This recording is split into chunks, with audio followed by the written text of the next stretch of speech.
അടിച്ചേൽപ്പിക്കുന്ന യുദ്ധവും സമാധാനവും അംഗീകരിക്കില്ല.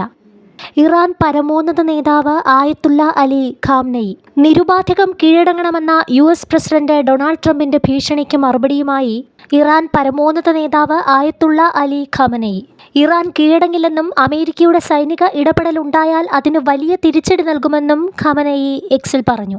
ഇറാനെയും ഇറാൻ ജനതയും അതിൻ്റെ ചരിത്രത്തെയും അറിയുന്ന ബുദ്ധിയുള്ള മനുഷ്യരാരും ഈ രാജ്യത്തിന് നേരെ ഭീഷണിയുടെ സ്വരത്തിൽ സംസാരിക്കില്ല.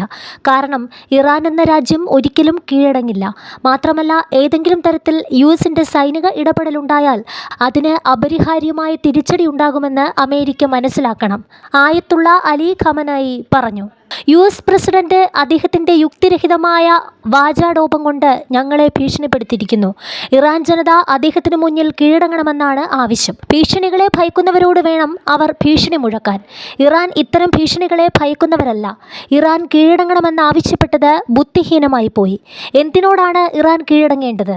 ആരുടെയും ആക്രമണത്തിന് മറുപടിയായി ഇറാൻ ഒരിക്കലും കീഴടങ്ങില്ല. അതാണ് ഇറാൻ്റെ യുക്തിയും ആത്മാവുമെല്ലാം. ഈ വിഷയത്തിൽ US ഇടപെടുന്നത് 100% അവരുടെ നാശത്തിനായാണ്. ഇറാന് നൽകാൻ കഴിയുന്നതിൽ ഏറ്റവും വലിയ പ്രഹരമായിരിക്കും US-നുണ്ടാകാൻ പോകുന്നത്, ഖാമനെയി എക്സിൽ പറഞ്ഞു. അടിച്ചേൽപ്പിക്കുന്ന യുദ്ധവും സമാധാനവും അംഗീകരിക്കില്ലെന്ന് ഇസ്രയേലിനും അമേരിക്കയ്ക്കും ഇറാൻ പരമോന്നത നേതാവ് മുന്നറിയിപ്പ് നൽകി. ആരുടെയും ധാർഷ്ട്യം അംഗീകരിക്കില്ല. ഇറാൻ ജനതയുടെ പോരാട്ട ചരിത്രം അറിയാത്തവർ ഭീഷണിയുടെ ഭാഷയുമായി ഇങ്ങോട്ട് വരേണ്ട. അതിനിടെ കൂടുതൽ മൊസാദ് ഏജന്റുമാരെ അറസ്റ്റ് ചെയ്തതായി ഇറാൻ അറിയിച്ചു. ഇറാനെതിരെ ആക്രമണത്തിന് തയ്യാറെടുക്കുന്നവരാണ് അറസ്റ്റിലായതെന്ന് സൈന്യം പറഞ്ഞു. ഇന്ന് 10-ൽ കൂടുതൽ പേരാണ് മൊസാദ് ബന്ധത്തിൽ അറസ്റ്റിലായത്. കഴിഞ്ഞ ദിവസം പിടികൂടിയ മൊസാദ് ചാരന്മാരെ ഇറാൻ വധിച്ചിരുന്നു. ഇന്ന് ഇറാനിലെ 40 കേന്ദ്രങ്ങളിൽ ആക്രമണം നടത്തിയതായി ഇസ്രയേൽ അവകാശപ്പെട്ടു.